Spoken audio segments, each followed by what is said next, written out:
Your topic, which was given to you, is navigating geopolitical conflicts, and in that, we have taken up two issues. One is the issue of Russia and Ukraine, and the other is the issue of Israel and Hamas. Now, I believe almost all of you would have done some sort of a background work to get to know why there is a conflict between Russia and Ukraine and why there is a conflict between Israel and Hamas. How many of you did a background study on this particular issues? And what did you guys get to know? Quickly, we'll move on to the discussion. Okay, opening statement. Yes, sir, please.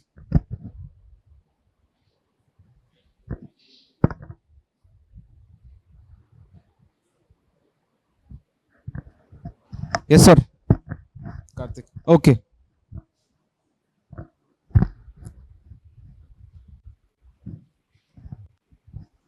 Okay. Opening statement from team B. Yeah. So we'll first start our discussion with Russia, Ukraine. So I want team B to give their opening statement on Russia, Ukraine. Yes, madam.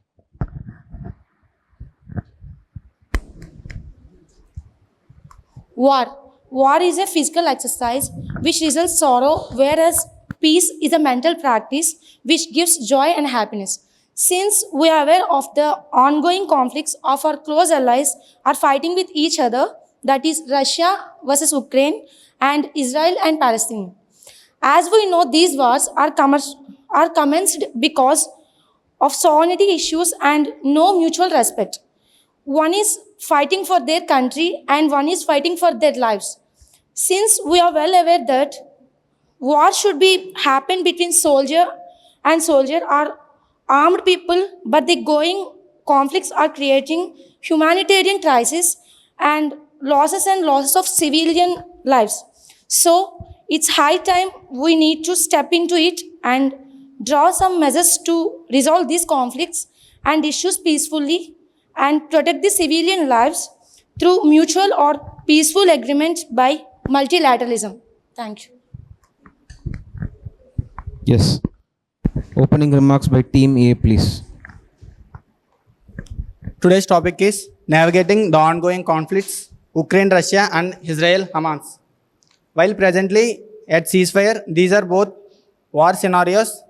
The stark reality were numerous. Civilians die in a fight between two countries. For example, it is estimated that about 1,000 Ukrainian soldiers died in one day. War is a heart and wrenching strategy. It displaces people, destroys environment, causes strife and human disasters. As such, any war is specifically in the present world. Nuclear weapons is best avoided. In a war, sometimes there is no clear right side. For example, Israel is a Jewish country.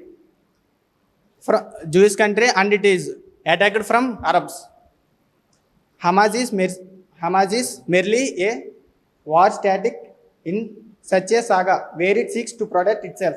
Yet the forces that it is used to disproportionate any death of innocents is use of disproportionate force. As with Ukraine-Russia war, Russia is fluid with security concerns. It entrusts to denazify Ukraine to promote its historical identity, while Ukraine is dealing with unprovoked invasions. Home Affairs crisis at merely using its right to defense. What is right, what is wrong, what is blocked, where it white. We live in a world of grey and no party is entirely justified. So here we are to debate on various considerations to these upsetting incidents. How can we stop it? Is internationally interesting. Good. Should we give importance to history? Will history always repeat so in such devastating ways? What is the way forward?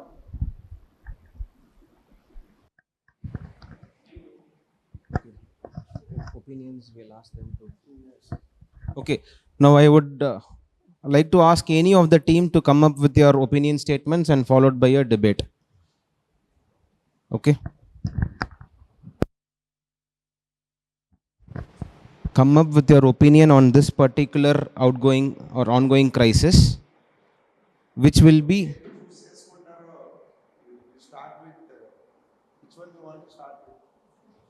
Start with Russia, Ukraine. Okay. Anybody initiate the debate, which will be followed by an opinion exchange.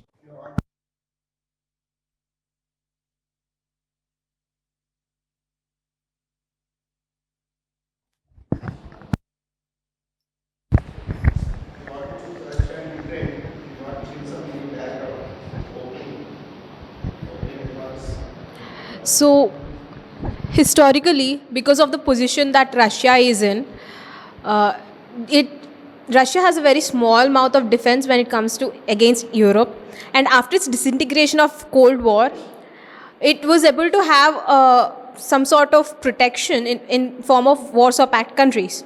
Now, presently, because of spread of NATO, it's so surely but slowly entering a situation where it can't completely defend itself from any possible European armed attack. The only silver lining for its situation had been that Ukraine was a neutral country. But now now that Ukraine is having thoughts of joining NATO, it's because of its position. It's Russia seeks to Russia is that Russia, I'm sorry. Because of its position, Russia is now seeking to ensure that Ukraine does not join NATO. Other than that, there's also issues with natural resources, wherein some of Ukraine's, the Crimea area now has oil deposits. That is one of the reasons why Ukraine has taken over Crimea area. And it has also encouraged rebellions in two different areas of either sides of Ukraine, just so that there won't be any development in regards to natural oil reserves, so that they can't take those reserves and then use them for their benefit. Because Russia, as it is, stands as one of the topmost exporters of oil or fuel for Europe. So this is a consideration, and and further, Russia is also having issues in regards to historical identity. Russians consider Ukrainians as part of Russians. They call them Little Russia. I think, Ukraine is called Little Russia, while Belarus was referred to as White Russia. Now, in this context, during the World War II, Ukraine people joined the Nazis, Germans, and propounded the Nazi ideology. So another reason that Russia is also using is to say that we want to ensure that the Ukrainian identity as it stands is incredibly westernized.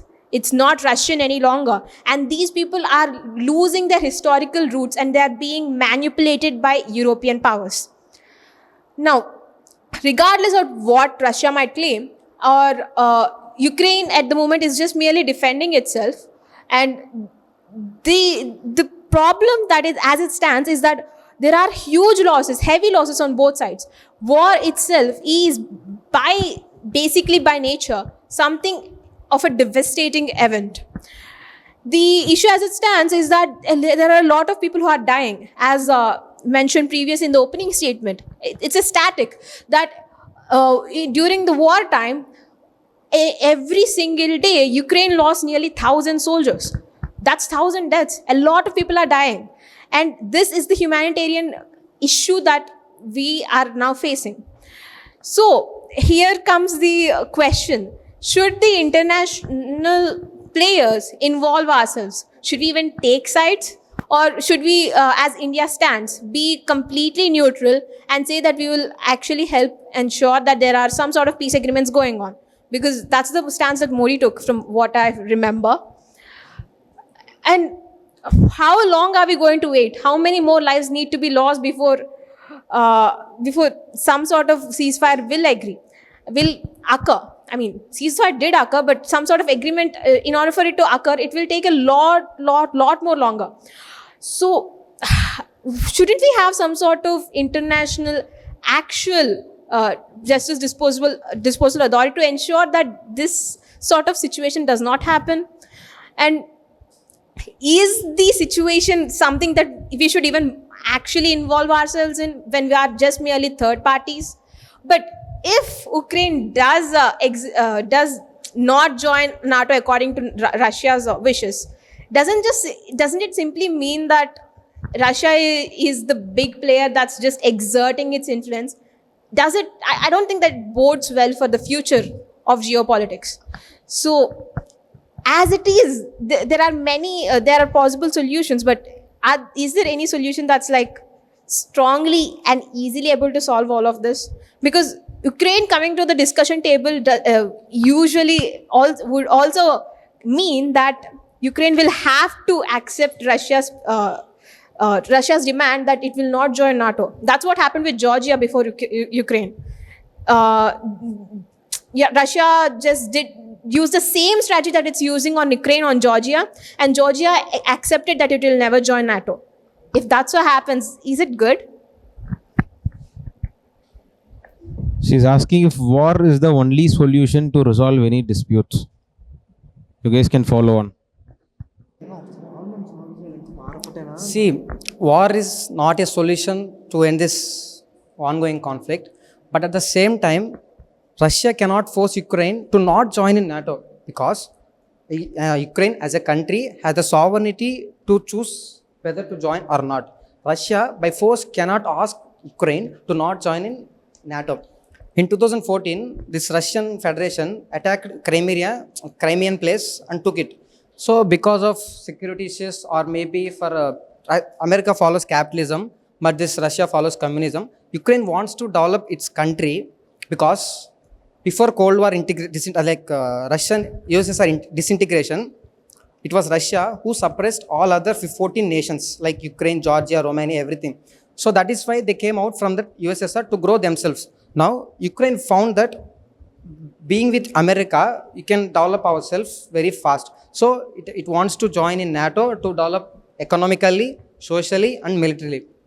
But Russia can ask America or can place this particular issue in United Nations that America is going to place a defense system in Ukraine. Because America announced that we will place a defense system after agreements of NATO. So Russia can ask or Russia can counter this in United Nations or any other nations by not invading into Ukraine. So if that is the Russia wants to attack, it has to attack the soldiers, like an army should be fighting. But what Russia is doing is attacking civilians. It came into completely into the land. It attacked the Capitol building. So many people lost their lives. So many people running for their lives in their hands. So many children are dying. This is not the way to make things work. Russia has to approach any international organization, or it can call for a all country meeting to address this issue.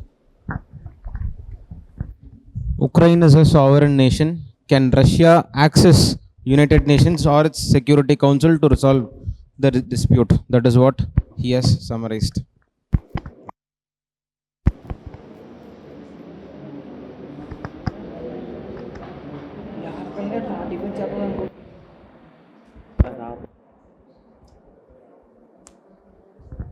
What are Russia's challenges in United Nations? Ukraine as a sovereign country has the right to do whatever it wants to do because it is a sovereign nation. Could Russia have approached United Nations or its Security Council? If it had approached, what would have been limitations on Russia?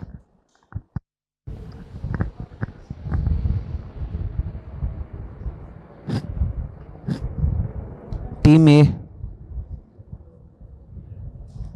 Anybody from Team A? Or Team B can follow up. Since we cannot force Russia to stop war because it is a big power or big gamer in this entire world politics, we can approach Russia through China. China is a big player. As you all know, China and Russia both follow same ideology, that is communism or socialism.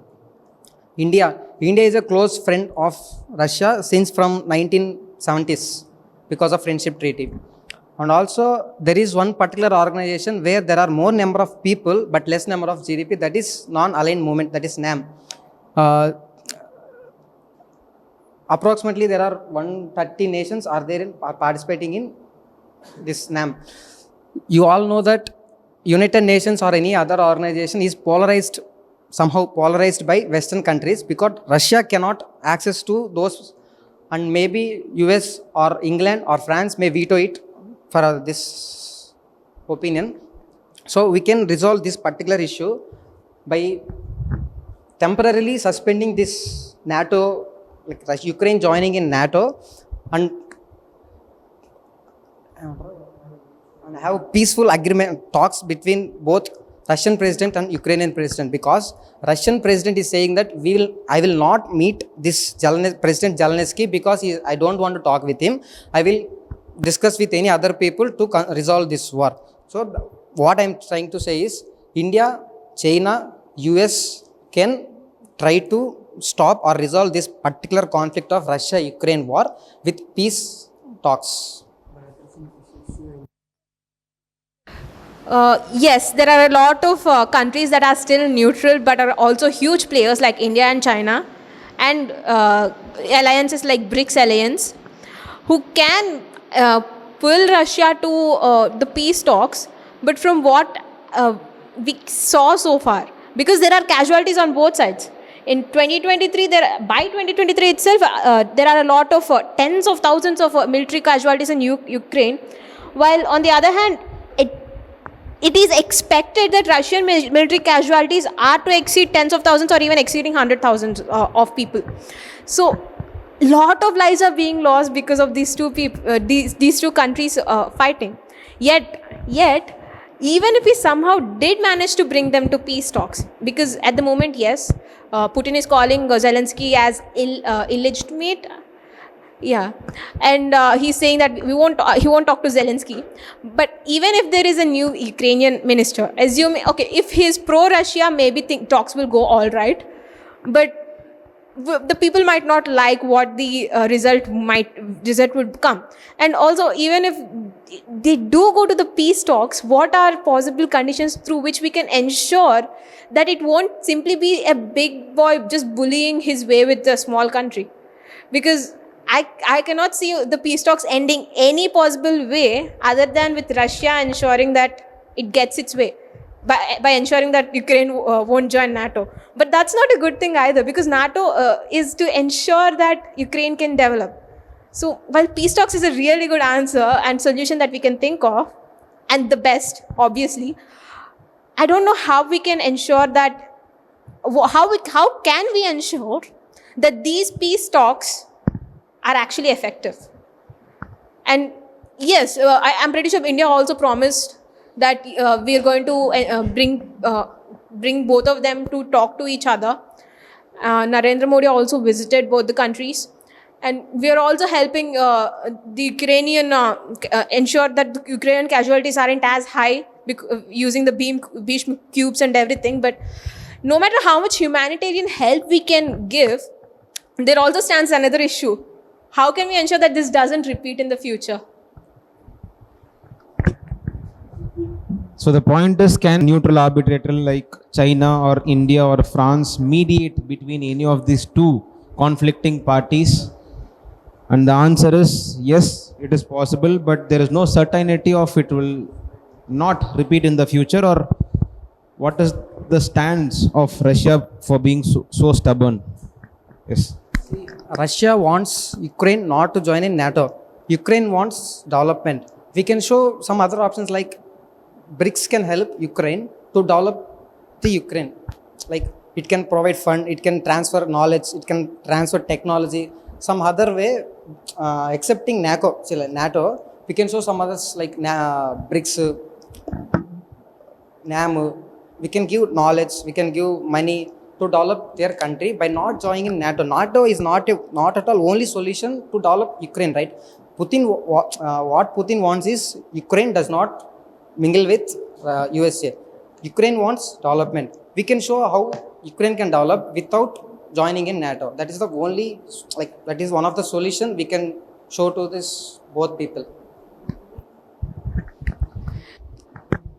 The question is, the point is, NATO is not the only avenue for developing Ukraine. You can diversify the institutions for the sake of developing Ukraine. Any follow-ups? Not only BRICS, but Russia also can be help Ukraine to develop, because in 2003 or 2, I believe that Russia started agreement called Eurasian Economic Union, so that all the Eurasian countries which shares border with Europe and Asia will develop themselves by cooperating among themselves. Ukraine, if at all Ukraine wants to develop economically, they can simply join in that union and develop themselves by getting fund or technology from Russia.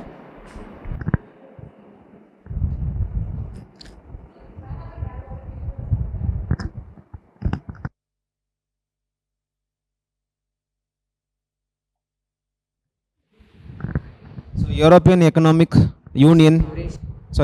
Economic Union by Russia is the point for developing Ukraine.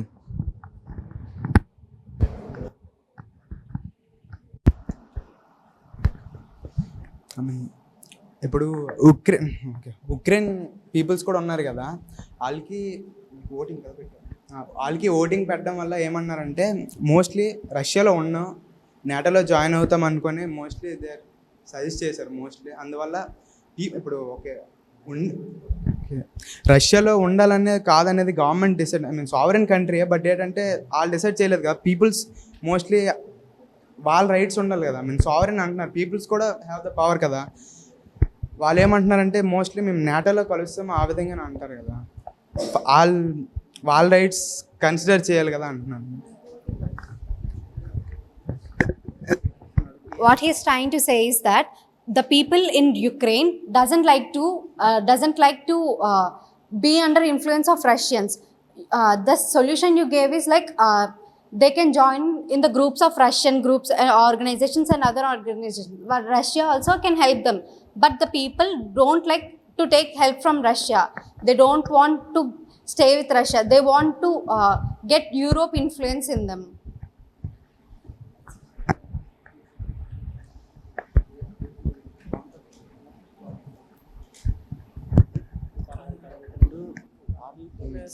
Civilian sentiments is the point.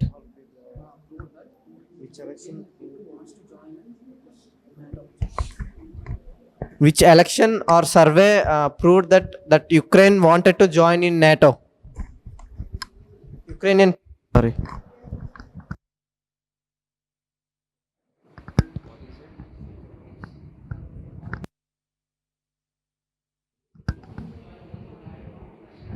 Authenticity for the information is what they are asking.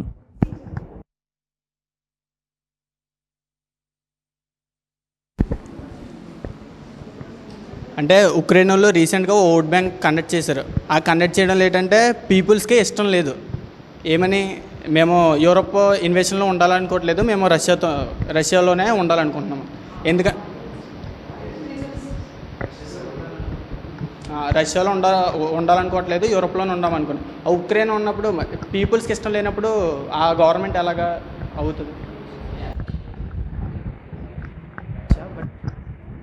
Funds through organizations. వాళ్ళు ఏమంటున్నారు, మీరు రష్యాతో ఉండవు, నాటోలో ఉండవు, మనమేమంటున్నాం, మీరు Russia నుంచి ఇస్తాం అనట్లేదు, డిఫరెంట్ మల్టీ గ్రూపింగ్స్ వాడి మేము ఫండ్స్ ప్రొవైడ్ చేస్తాం, డెఫినెట్లీగా జాయిన్ అవ్వాలి.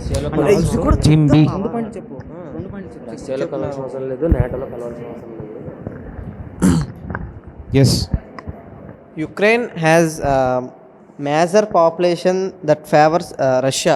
See, 80% of Ukraine is under the control or favors to Russia, and 20% are of under the Ukraine.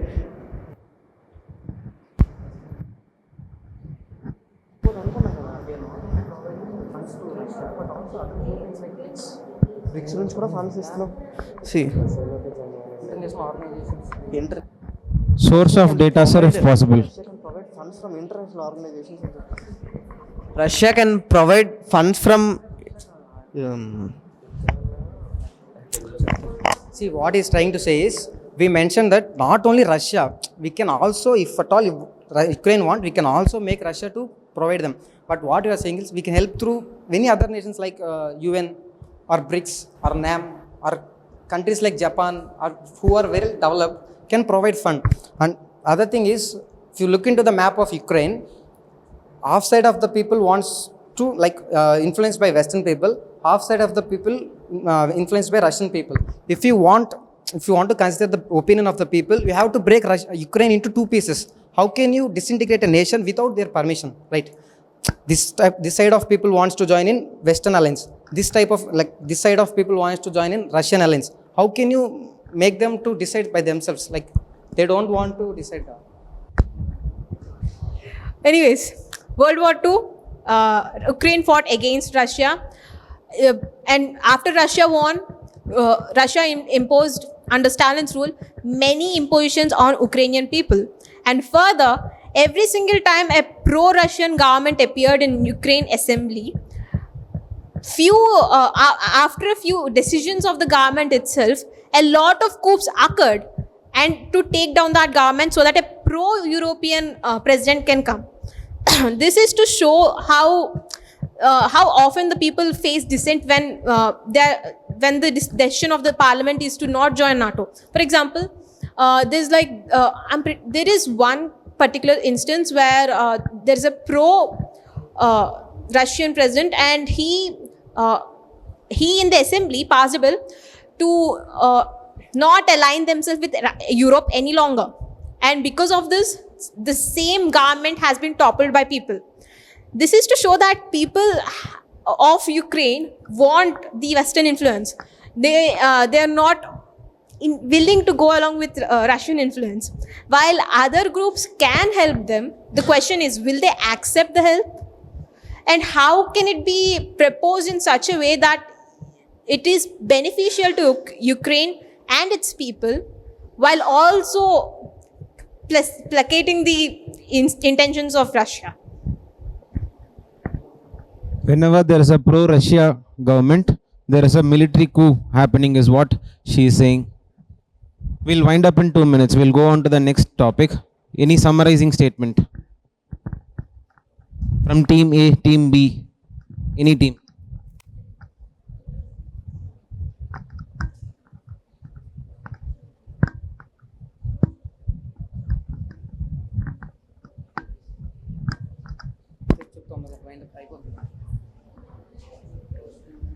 Since you are disagreeing that peaceful agreements are, what are the other measures so we can resolve this conflict? Suggest some measures so that we can resolve the conflicts other than peaceful agreements. As you are disagreeing that. You are disagreeing with our idea of helping through other organizations. So the thing is, we're not disagreeing. We just want to see if we can improve the solution. And we're seeking for ideas too. Definitely, we need to do something. We cannot leave people to fight like that. We need to try something. We need to explore more ideas.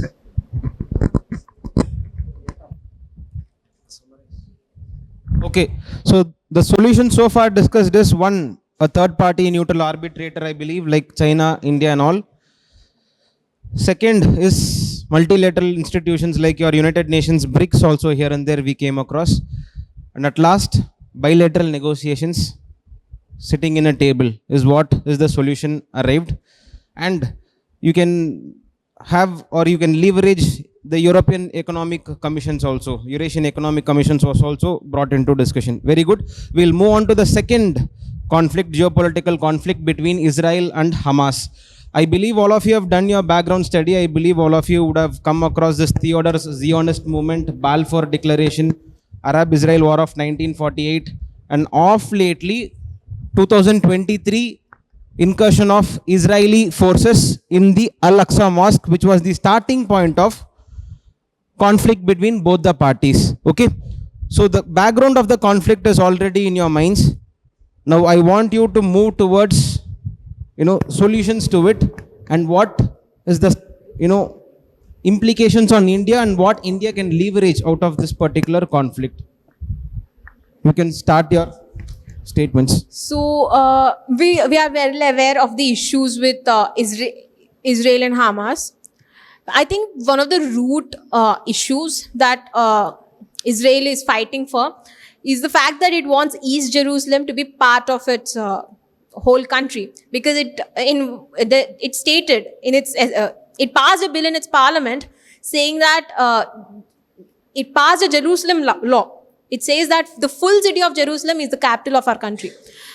I think that the two nation theory that most of the countries support is very sensible. That I think that West Bank should be Palestine, but I think that a better solution would be to make Jerusalem an international city as suggested once previously in history, and make Jerusalem a common point for both Palestinians and Israelis, because Jerusalem has important monuments for three different religions. There's a tomb of Jesus Christ, important for Christians. There's the Al-Aqsa mosque, which is important for Muslims, and there's the temple, Solomon's temple, that's been rebuilt, which is important for Jews. It is a possibly a place that can be developed to be beautifully diverse in its culture, but at the moment everybody is just clamping, saying that we should have it. So I think if we could bring them to talks to ensure that Jerusalem could become something of an international city where both Palestinians and Israelis have rights over it, and ensure protection and safety over it, I think the conflict can be reduced at least by half, because that's solving a part of the problem as a whole that Israel has. Of course, Hamas can't be reasoned with because it's a terrorist group, and Hamas does not want Israel to exist in the first place. And terrorist groups must be dealt with the way they're supposed to be. But putting that aside, I think Israel should be negotiated with to reduce its fire, and points like Jerusalem city becoming an international city should be part of the proposed solution. Jerusalem as a neutral, demilitarized zone for all the three religion, and Hamas as a terrorist organization. How it has to be dealt with is the point.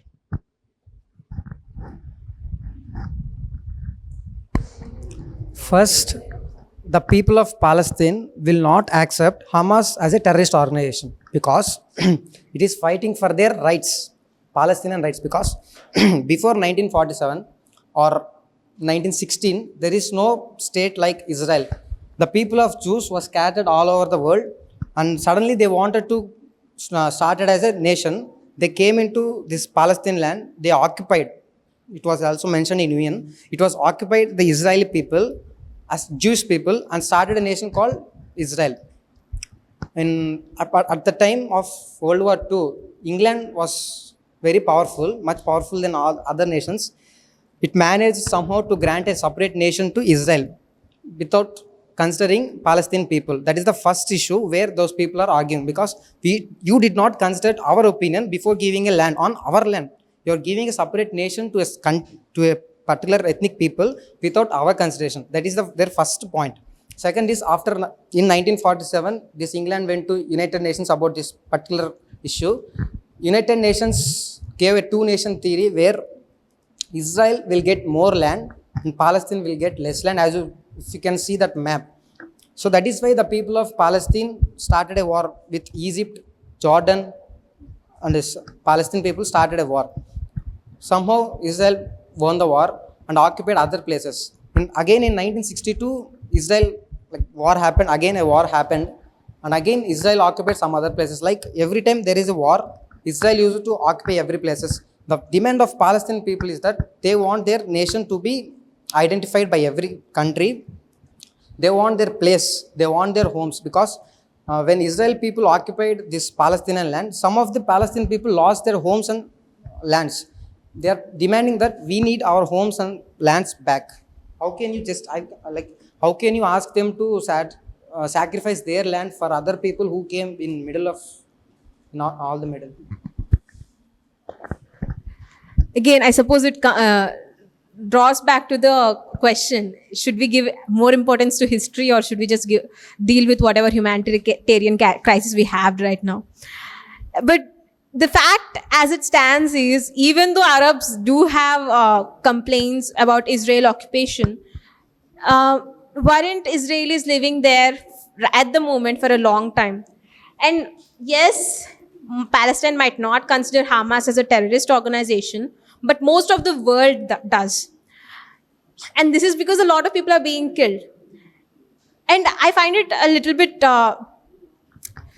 kind of hypocritical of the international community, not the involved players, that they were willing to accept the fact that the area occupied by China after India-China war, the Accession area, as part of Chinese territory, even in a war initiated by China, won by China, but they are unwilling to accept the fact that in a war between Israel and Arabs, initiated by Arabs, Israel won and occupied more area. This is kind of a bit of a hypocritical stance. And also, there's also concern over the fact that where else will Jews go? This Holocaust, the reason why there are a lot of Jews over there, other than the Balfour Agreement, which the UK was responsible for, is because of Holocaust. Hitler's continuous, relentless way of killing off a lot of Jews by using concentration camps and torturing them. They have no other place to go, and Palestine, as it stands, was was where the ancient kingdom of Israel, established by King David, stood. So, in a way, it can also be argued that this land also belonged to them. Yes, there are a lot. Jerusalem, for that very reason, is a very uniquely placed spot, because it has importance in all three religions. And while I can understand that Arabs want the area back, I think that Israel as a state should be allowed to exist. If not simply because it existed for a long time, it's also because of the circumstances that brought it into place.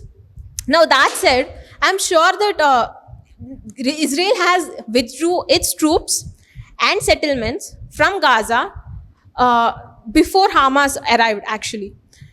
And that's too unprovoked. It unilaterally withdrew its troops. I think it is capable of being reasoned. While Israel does say that the nationhood of Palestine is not a prerequisite if we are to sit for any negotiations, I think if people are a little bit less, what's the word for it? Less antagonistic of Israel and more willing to deal with it and bring it to proper talks, I think it's possible. Hamas, while I can understand that it's fighting for Palestinians, and this I'm sure after the catastrophe where a lot of people are left stateless, Palestinians, I'm sure that there's generational anger among them. But I think we should consider the present scenario where a lot of people are dying, a lot of children and people are being tortured. I think they need help, and I think the only way to do it is to be less antagonistic of Israel and bring it to bilateral talks. And for that to happen, every other antagonistic player should brought to heel. And Hamas, unfortunately, are a terrorist groups that need to be handled.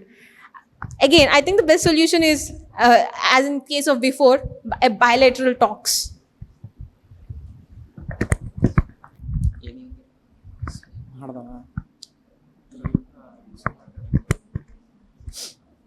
Yes, fine. Unilateral talks or bilateral talks are fine. But what can you conclude there? Since Hamas started the war, not the Palestine Liberation Organization or the Palestinian government didn't start the war. The militant organization, as you said, started the war. But the army of Israel or the government of Israel attacking civilians in Palestine and killing innocent civilians. Will they accept that things happen, we need to move on? We'll give some land to Palestine, we'll give some land to Israel, you go live there. Will they accept? That is what our concern. The current need is that the war should be ended, because many people lost their lives. Education stopped there, health facilities stopped, their development stopped. The war should end, and only when the war is ended, people can negotiate. Jerusalem should be made as a national city, and people international city. People should from both countries should be brought to a place. Negotiations should be held only when people can find peace there. ఇక్కడ Palestine nation I mean conflict అయితే జరుగుతుంది కదా, అక్కడ western countries నుంచి weapons వస్తున్నాయి కదా. I mean western countries weapons ఇవ్వకుండా వాళ్ళిద్దరి మధ్యన టాక్స్ నెగోషియేషన్స్ పెట్టుకుంటే పీస్ని ఇంక్రీజ్ చేయమని నెగోషియేషన్ పెట్టుకోవడం వల్ల కాన్ఫ్లిక్ట్స్ అనేవి అవుతాయి కదా, దానివల్ల కాన్ఫ్లిక్ట్ అయిపోద్ది. ఆ విధంగా చెప్తున్నాను. ఇంకా వెస్ట్రన్ కంట్రీస్ హ్యుమానిటేరియన్ ఫండ్ అయితే తోలుతుంది వాళ్ళకి, బట్ అది ఆపి నెగోషియేషన్స్ ఎక్కువ ఇంక్రీజ్ చేయడం వల్ల వాళ్ళు కాన్ఫ్లిక్ట్ అనేది అయిపోద్ది కదా, ఆ విధంగా చెప్తున్నాను.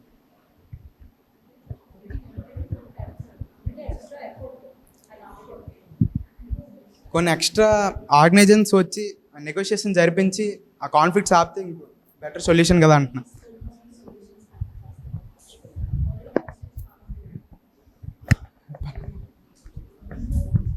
Take into consideration the 42-day ceasefire which is on place by the time we are discussing this topic. There is already a ceasefire, 42-day ceasefire happening. Team B. ఇప్పుడు ఆల్రెడీ సీజ్ ఫైర్ అనేది అమల్లో ఉంది కాబట్టి weapons అదే war ఆపాల్సింది ఇజ్రాయెలే, Palestine చేతిలో ఏం లేదు. ఇంకా వెపన్స్ డీల్ కూడా ఆపాల్సింది ఇజ్రాయెలే. ఇంకా హమాజ్ గ్రూప్ కూడా పాలస్తీన్ కంట్రోల్లో లేదు. సో ఇప్పుడు వార్ ఆపాలా లేదా అన్నది ఇజ్రాయెల్ చేతిలోనే ఉంది.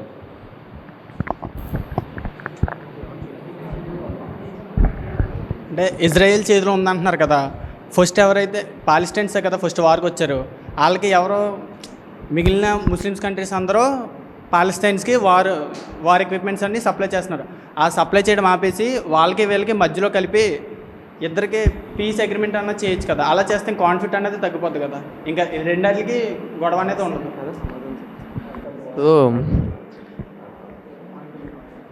పాయింట్ టు బి నోటెడ్, నువ్వు చెప్పావు పాలస్తీనే ఫస్ట్ స్టార్ట్ చేసిందని.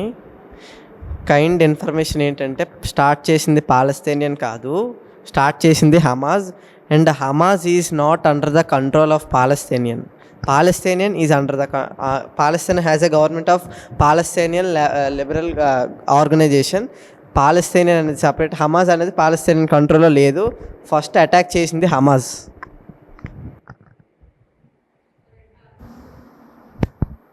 Israel is in the wrong, and bilateral agreement is to ensure that the stability is given for people.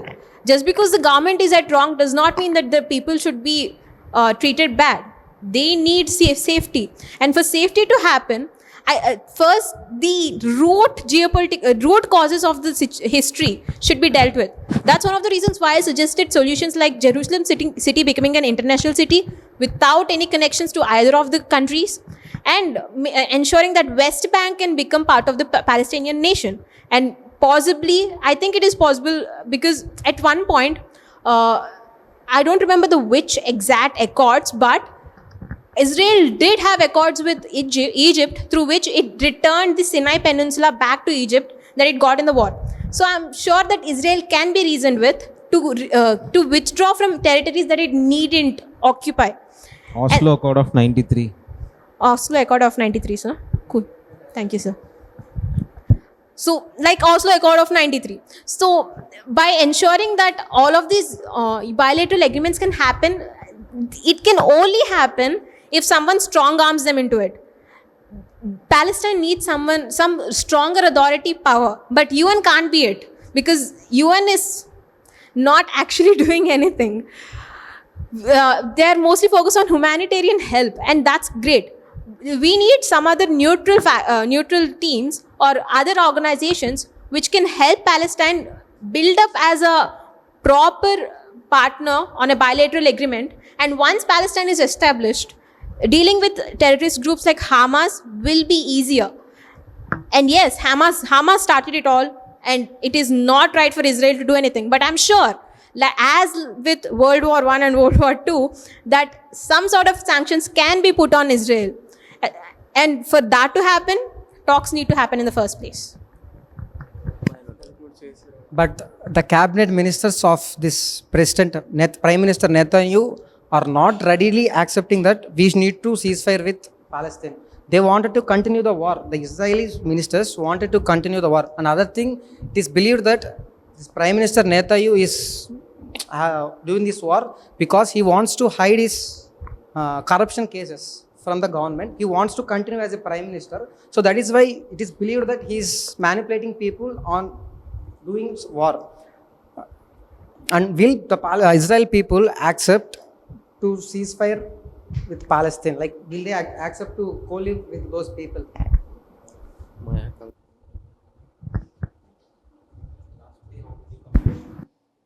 As you said, peaceful agreements, mutual agreements are fine. But how about this? We'll call the religious heads of both religion, which are fighting, like Islam or Christian or Jews, we call them, we'll make them to sit and we'll make them to talk each other. And because the people, the present human beings will listen to the religious heads more than God, will definitely, I think it definitely work by calling this religious heads, and also will make some peaceful agreements as formal between Israel and Palestine through United Nations or any other nations. But we can also add this point, like we can call all the religious heads for further peace. By addressing this conflict, Israel and Palestinian conflict in international organizations, we can solve this conflict and get a peaceful agreement between those countries. Along with political dialogue, religious heads could be factored in, multilateral institutions could mediate, Jerusalem could be made as an international city. All these are the solutions. Conclude the statement. Conclude statement. అంటే ఇప్పుడు యుద్ధం జరిగేదైతే రెండు దేశాల మధ్య కాదు, అలాగా రెండు religions మధ్యన జరుగుతుంది. ఒకటేమో ముస్లిమ్స్, ఒకటేమో క్రిస్టియన్స్. వాళ్ళ రిలీజియన్ హెడ్స్ అన్న వాళ్ళు, ఒక కంట్రీ హెడ్స్ అన్న వాళ్ళు కూర్చుని మాట్లాడుకుంటే అయిపోతుంది కదా. ఆ పీస్ అగ్రిమెంట్ అవుతే ఇద్దరికి మధ్య వార్ ఉండదు కదా. That is what was previously said. That is what we said in our conclusion. They are accepting that. Okay. Any conclusion statement from Team A? Yes, please. From the debate we have had so far, we've realized that every single situation does not have clear-cut scenarios and clear-cut solutions for it. All we can do is to put a mishmash of possible, make a mishmash of possible solution that will hopefully ensure better future. And while religious heads are a really good idea, there's also possible problem that they might exacerbate the issue, because one of the wars or attacks that happened is because a Jewish politician, I believe Ariel Sharon, went to Al-Aqsa Mosque.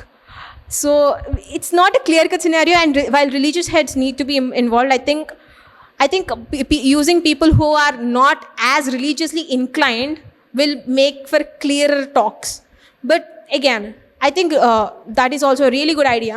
So from what we've seen so far, the solution to any possible stoppage of the war that's happening between Israel and Palestine, or unilateral war by Israel, the only way to stop it is by strong arming them into peace talks.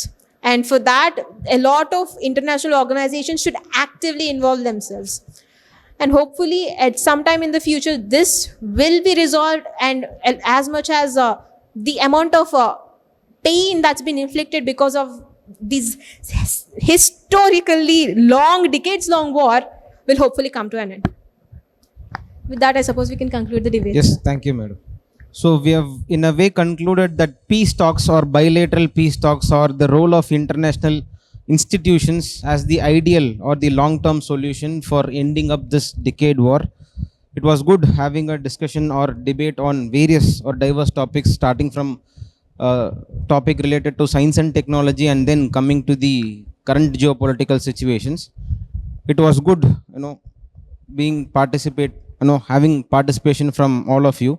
But next time, make sure every single person contribute actively with your opinions and not a pre-written statements. Okay. So thank you, all of you.